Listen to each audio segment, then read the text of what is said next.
When you look back on this season, what comes to mind just in terms of how the defense played and how some of the young guys did?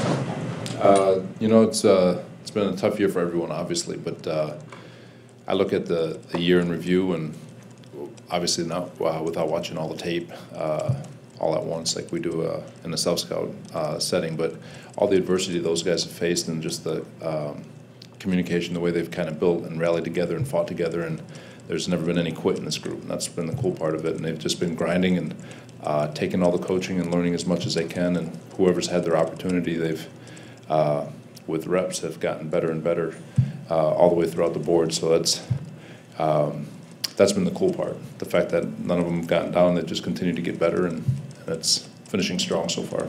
You obviously had guys finish strong last year, maybe didn't play as well early this season. Being early in your career as a coordinator, what do you take away from that you can apply to your job specifically? That's a good question. When you look at whether or not you start fast or not, our system, the way we play defense has always finished stronger than it starts. If you look at go all the way back to Seattle, all the way through, it's from the beginning of the season to the end of the season, just the cumulative reps. It's the same guys doing the same things over and over and over again. And when we were going through OTAs and training camp, I mean, everything was nice and tight, and then you get one guy here, one guy there, and you're just going through that process. But as far as coordinator trying to make sure that it starts fast, again, continuing the stress continuity, maybe looking at training camp, which I think is going to happen naturally with all the different competition, getting different guys playing with different people so they get used to communicating with everybody. There's a lot of things that we can look at for sure to make sure that we start fast and we stay fast regardless of who's in there.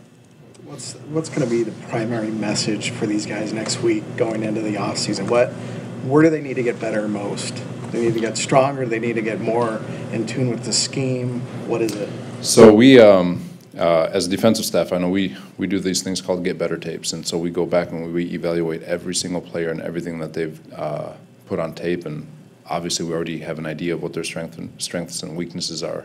But when they get back, phase one, where we really can't coach them, but when we're finally able to get our hands on them in the middle of April, or whichever phase it is, that's when we show them what we've been looking at, what we feel like they need to get better at, and put them in that focus through OTAs. And then we revisit it at the end of OTAs and start a training camp to make sure that those guys are always focused on something that we feel like they need to get better at, which goes to answer your question also on how we get these guys to go as fast as possible, starting fast and, again, finishing even faster.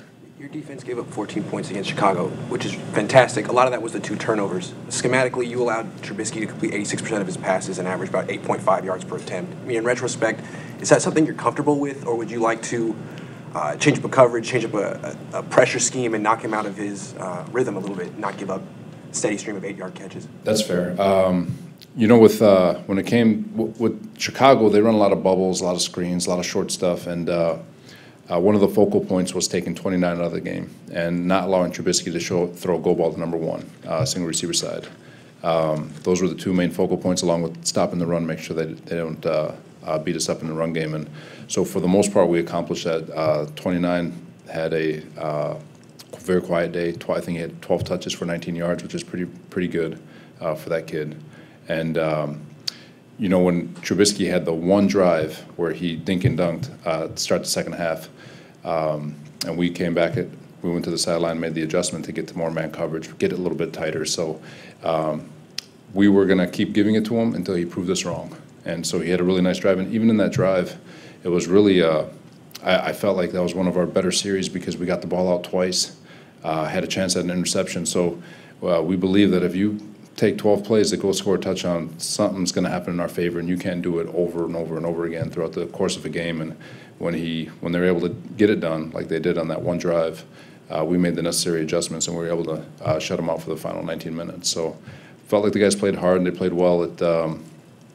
Always go back and look at a few calls that we wish we could have had back, but I was really excited for the guys and the way they played. How do you assess the pass rush plan when you entered the season? What Chris Kiffin brought? I think you've got 37 sacks now. had 30 last year. Is that an indication that the plan worked out? Yeah, I think our rush has been much improved. There's still room for it to get better in terms of consistency of pressure. I look at pressure. This is the way I look at pressure.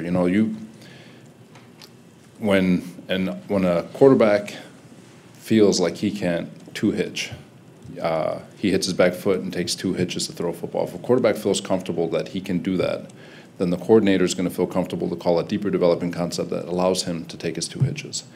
When you have a front that applies pressure over and over and over again, whether or not they're getting sacks, just pressure, which sacks are the goal for everything, but you speed up the process of the quarterback, which speeds up the process of the coordinator and the way he calls his concepts, which speeds up the process of your back end. It speeds up the process of everybody.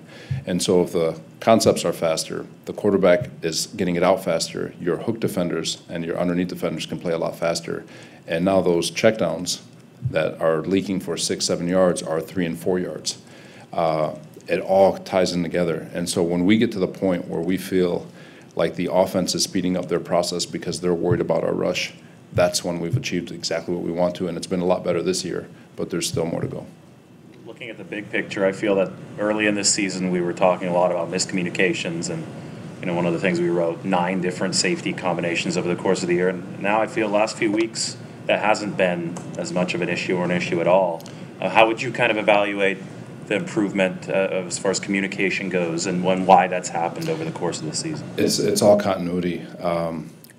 8 different people have played safety this year, which is an incredible number and a tribute to those guys and how much they've studied and attacked their opportunity to be their best. But when you get continuity and guys playing the same over and over again with Elijah, Fred, Marcel, and Exum playing and really controlling that back end with K1 and DJ, you just get comfortable and you understand each other. You know how you're going to play things. You know how to play off of each other, and there's more trust where people can just get lined up. It just, through repetition, you gain trust.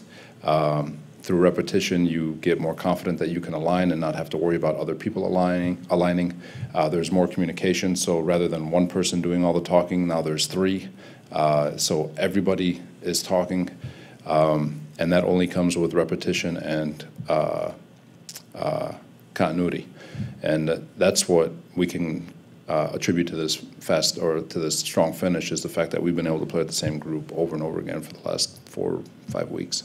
Was there some real good teach tape on a number of levels in that last play with Tavarius? 1, that's why you don't give up on a play. And then 2, just for him to see in that situation, you're on an island, what you do at the line of scrimmage, how you keep up, when you're put in that situation.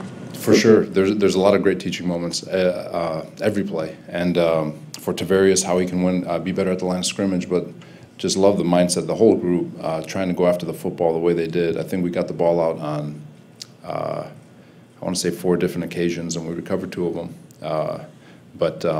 Yeah, always guys running to the ball to be able to finish the play and scoop it up. So it was a great way to finish the game for those guys. How would you use Jimmy Ward if they re-sign him for 2019? He seems to be at home at safety. He's bounced everywhere. He can do different spots, but do you see him as a free safety? Honestly, with Jimmy, I see him as a corner. Ideally, it's one position, let him roll, and he was playing really well at free safety. And again, it goes back to the end of year, going through and evaluating, and just to make sure that we pinpoint exactly what he was truly excelling at and exactly what the defense was really excelling at. And he was doing a really, really nice job back there at free safety. So it's something that we're going to have to evaluate at the end of the year. You've called Elijah Lee a steadying force. Sean McVay called him this week a steady Eddie. It's not the highest praise, but it is praise, especially for a player on a defense that had some issues earlier in the season with communication and stuff. Can you describe exactly the impact Elijah Lee's had? So when you've got a guy in there who is reliable, there's a saying, there's 3 characteristics that you ask out of your football team of a player. Are they smart? Are they tough? Are they reliable? Elijah Lee is smart, he is tough, and he's reliable. If you've got those 3 characteristics, and you can play good functional football, your athleticism, your instincts, your speed, that's what pushes you into the next level of tier of athletes where they're just the best of the best. And Elijah's a really good football player. But it starts because he is tough, he is very smart, and he is very reliable. He's out there, he does his job, he knows exactly what he's supposed to do, he can communicate, he keeps everybody at ease. And between him and Fred, just all the talking they do, that's what. So when it's not a knock saying that he's a steadying force or a steady Eddie, but it's a really great compliment also from a coaching standpoint because you're relied on, and if a coach can rely on you, then you always have a place. Where would you like to see him improve for next year? I hit the linebackers this week. The biggest thing that they need to improve on is that when they make a tackle, they got to get people going backwards. Linebackers define that at point of impact, whether or not your guy's going backwards or whether he's going forwards. And as a linebacker, you always make them go backwards because those 2-3 yards of leaky yardage, now instead of 2nd and 6 or 7, or 3rd and 6 or 7, it's 3rd and 4 or 5, which is a big difference. And so we've got to get more impactful at the point of attack and tackling, and that's the area I'd love to see both those guys improve at. You've seen that become more difficult over the past few years with linebackers. I know even Elijah's gotten a little smaller over the course of this season. Yeah, it's still bruising in there. It is, when a team decides to just run downhill. But we also had Telvin Smith, and he was 215 pounds, and he found a way to get guys go backwards. So they can do it. It's a mindfulness. Shoulder punch through the sternum or the thigh, their aiming points, but they'll get better at it as they continue to grow. Staying low. Absolutely, yeah. You've had Sherman, obviously, at the beginning of his career, and now he's kind of an elder statesman type guy. I realize his role was different each year, while the young guys, and so that influences things. But has he, in your estimation, become a better teammate throughout his career? I've always thought Sherman was a great teammate. When the guys in Seattle always loved him. He's an ultimate competitor, so if people took it the wrong way, in my opinion, they're being sensitive. But Sherm has always been an unbelievable teammate. He's always put his team in front of him, and with that, this year I think has been a great year for him because it's truly the first year that he's had to go through adversity. Since he's been in the league, he's done nothing but win.